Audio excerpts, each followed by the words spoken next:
Hello students, I hope you are fine. Today we will continue the revision of chapter number 5, lines and angles. So let's see the questions. The first question of revision number 2 is the difference in the measure of two complementary angles is 12 degree. Two complementary angle का sum कितना होता है 90 degree, लेकिन two complementary angle का difference यहाँ पर आपको दिया गया है 12 degree. Find the measure of the angle. आपको एंगल के मेजर्स बताने हैं. ठीक है, तो सबसे पहले आप वन कॉम्प्लीमेंट्री एंगल लेट कर लो. ये पता है कि दोनों के बीच का जो डिफरेंस है वो 12 है. दैट मीन्स कि पहला जो एंगल होगा उसके कंपेरिजन में दूसरा अगर फाइंड करेंगे तो दूसरा उससे 12 ज्यादा होगा. ठीक है, तभी तो दोनों के बीच का डिफरेंस 12 आएगा. That means we will let here solution में लिखेंगे यहां पर let the first angle be X, other angle be x plus 12. ठीक है, ये हो गया x डिग्री, ये हो गया x प्लस 12 डिग्री. ठीक है, तभी तो दोनों का डिफरेंस आप निकालोगे तो 12 आएगा. x में से x माइनस हो जाएगा, 12 बचेगा. और ये कॉम्प्लीमेंट्री एंगल्स है तो इन दोनों का सम कितना होगा 90 डिग्री. तो यहां हम लिखेंगे now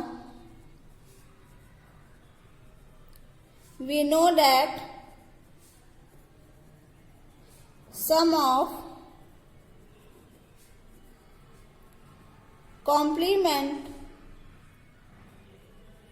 complementary angles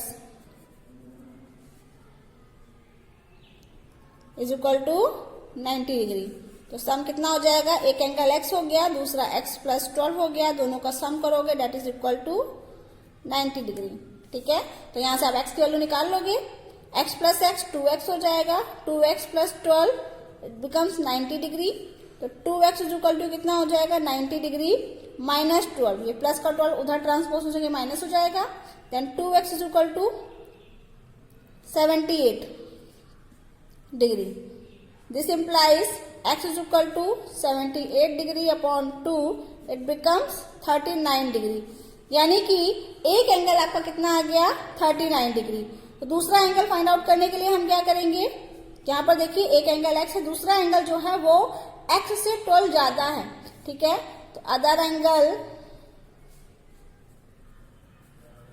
is equal to 39 degree plus 12 degree it becomes 51 degree. समझ में आ गया, फर्स्ट एंगल 39 होगा और अदर एंगल कितना होगा 51 डिग्री. नेक्स्ट क्वेश्चन देखिए, question number 2. Among two supplementary angles, the measure of the larger angle is 44 degree more than the measure of the smaller angle. Find the measures. ऊपर बात complementary angles की कर रहा था, second question में supplementary angles की बात कर रहा है. सप्लीमेंट्री एंगल का सम कितना होता है 180 डिग्री. यहाँ पर ये कह रहा है कि जो सप्लीमेंट्री एंगल्स हैं उसमें से जो छोटा एंगल है वो आपको लेट करना पड़ेगा और बड़ा एंगल छोटे एंगल से 44 डिग्री ज्यादा है. मतलब छोटा एंगल जो भी होगा अगर आप उसमें 44 ऐड कर दोगे तो आपको बड़ा एंगल मिल जाएगा. और उन दोनों का सम क्या होगा, छोटा एंगल और बड़ा एंगल दोनों का सम करोगे क्योंकि वो सप्लीमेंट्री एंगल्स है तो दोनों का सम कितना होगा 180 डिग्री. ठीक है, तो यहां पर हम सॉल्यूशन में लिखेंगे what we will write here let the smaller angle be x. अगर स्मॉलर एंगल x है so larger angle be x plus 44. यही होगा ना, स्मॉलर एंगल x डिग्री है, larger angle x plus 44 degree है.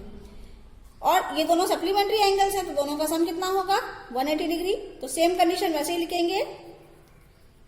Now we know that sum of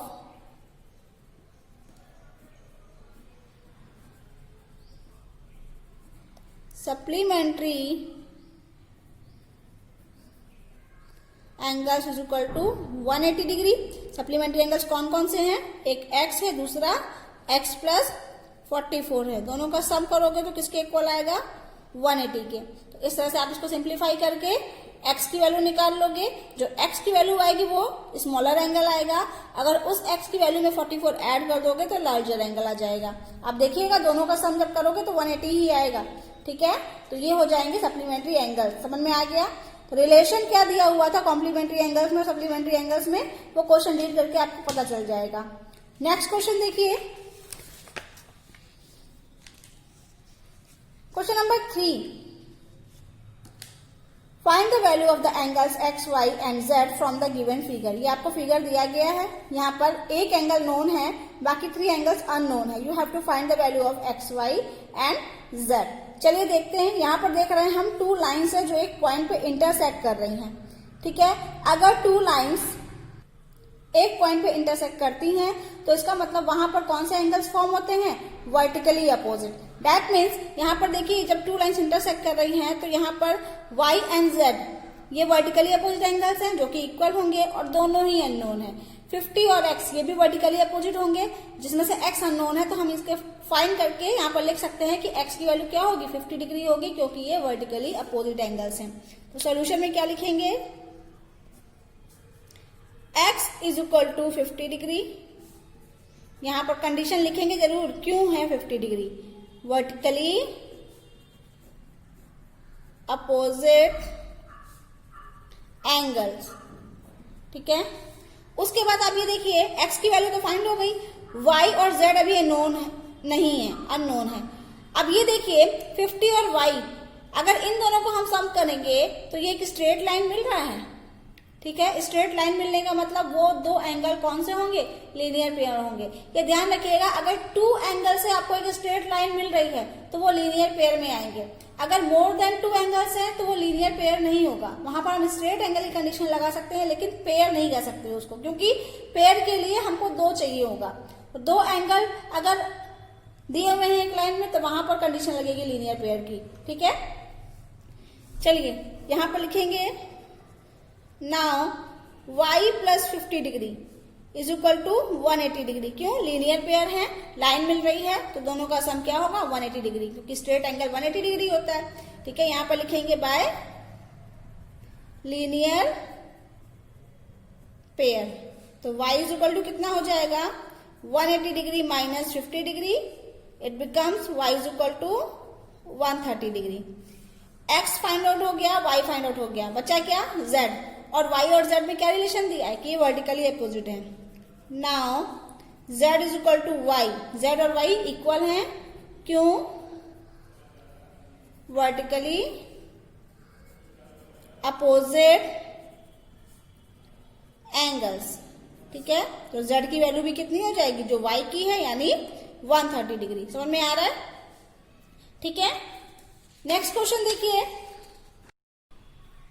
question number 4 देखिए, find angle BOC and angle AOD if AO and B are collinear. यहाँ पर देखिए figure दिया गया है, AOB आर कोलिनियर, मतलब AOB एक लाइन पर है, एक लाइन पे है, मतलब O पॉइंट पे जितने भी एंगल्स बनेंगे उसका सम कितना होगा, 180 डिग्री, मतलब आपको एक लाइन मिलेगी। ठीक है, यहाँ पर देखिए एंगल बन रहा है AOD x plus 10 degree, COD 4x minus 35 degree, BOC x minus 5 degree. ठीक है, तो यानी इन तीनों का आप सम करोगे, डेट बिकम्स 180 डिग्री, क्योंकि एक लाइन हमको मिल रही है। तो सॉल्यूशन में लिखेंगे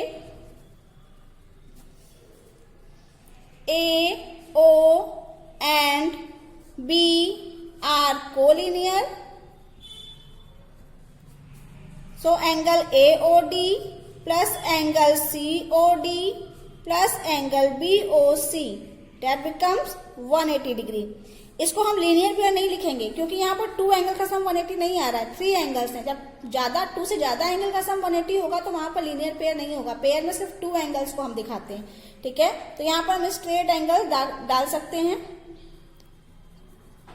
ये आपको पहले ही बोल दिया एक कोलिनियर है, तो आप ना डालें तब भी ठीक रहेगा। ठीक है, स्ट्रेट एंगल्स, लेकिन मैं यहाँ लिख देती हूँ स्ट्रेट एंगल्स। ठीक है, अब AOD कितना दिया है, x प्लस 10 डिग्री, COD कितना है 4x minus 35 degree plus BOC है x माइनस 5 डिग्री। जब सम करेंगे डेट बिकम्स 180 डिग्री। तो यहां पर हम सेपरेट कर लेते हैं ब्रैकेट ओपन करके x के टर्म को, तो x plus 4x plus x plus 10 degree minus 35 degree minus 5 degree, it becomes 180 degree. x plus 4x plus x 6x plus का 10 माइनस का 35 माइनस का 5, तो ये हो जाएगा माइनस का 30 degree, it is equal to 180 degree. 6x is equal to हो जाएगा 180 डिग्री प्लस का 30 हो जाएगा, ये उधर जाकर माइनस का 30 है क्योंकि, तो 6x इज इक्वल टू हो जाएगा 210 degree. Then x is equal to हो जाएगा 210 डिग्री अपॉन 6, डिवाइड करेंगे तो हो जाएगा ये 35, यानी x की वैल्यू आ गई 35 डिग्री। आपको एंगल कौन से फाइंड करने हैं? Angle BOC। BOC है कितना? x minus 5 degree. x की वैल्यू कितनी है? 35 माइनस 5, इट बिकम्स 30 डिग्री। इसी तरह से एंगल AOD भी आप फाइंड कर लीजिए, ठीक है। AOD कितना दिया है? x प्लस 10 दिया है ना, तो x की वैल्यू रख करके उसमें 10 ऐड कर दीजिए। ओके, लास्ट क्वेश्चन देखिए, find the value of A, B, C and D। यहाँ पर अननोन एंगल्स की वैल्यू फाइंड आउट करनी है, और ये क्वेश्चन में देखिए दिख रहा है कि L और M ये पैरेलल लाइन है, T क्या है? ट्रांसवर्सल है। जब पैरेलल लाइंस को एक ट्रांसवर्सल इंटरसेक्ट करती है तो कुछ एंगल्स बनते हैं, जो एंगल्स बनते हैं उनके बीच में कुछ रिलेशंस होता है, कुछ एंगल्स इक्वल होते हैं और कुछ का सम 180 होता है, ठीक है। चलिए देखते हैं यहाँ पर कौन से एंगल्स हमको मिल रहे हैं। सबसे पहले सॉल्यूशन में हम लिखेंगे L parallel to M, T is transversal, ठीक है। तो यहां पर देखिए जो D की वैल्यू होगी ये 110 होगी, क्योंकि ट्रांसवर्सल के सेम साइड में 1 इंटीरियर और 1 एक्सटीरियर एंगल है। ये एक्सटीरियर है, ये क्या है? इंटीरियर। तो ये करस्पॉन्डिंग एंगल्स होंगे। इसका मतलब D इज इक्वल टू हो जाएगा 110 डिग्री। ये कौन सी कंडीशन यहाँ पर अप्लाई होगी? Corresponding angle, pair of corresponding angles. अच्छा, D की वैल्यू जब निकल आई तो D और B देखिए वर्टिकली अपोजिट हैं, तो B की वैल्यू भी कितनी हो जाएगी? B इक्वल टू D, क्यों? Vertically opposite angle, that means B is equal to कितना हो जाएगा? जो D की वैल्यू है 110 डिग्री, ठीक है। अब बचा क्या? A और C। अब ये देखिए A ये है, 110 ये है, अगर आप इन दोनों को मिलाओगे तो ये एक लाइन मिल रही है N, डेट मीन्स इन दोनों का सम कितना होगा? 180 डिग्री।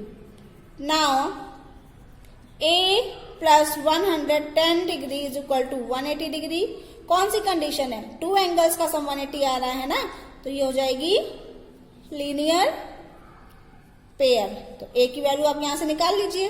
जब A की वैल्यू आप निकाल लोगे तो C की वैल्यू क्या हो जाएगी? जो A की वैल्यू है, क्यों? करस्पॉन्डिंग एंगल से, जैसे इसकी वैल्यू इसके इक्वल हो करस्पॉन्डिंग से, वैसे A की वैल्यू जो होगी वही C की वैल्यू हो जाएगी। तो आप लिख लोगे C is equal to A corresponding angle, और जो A की वैल्यू आएगी वही C की हो जाएगी। हो जाएगा ये क्वेश्चन। आंसर्स आपको दिए गए हैं।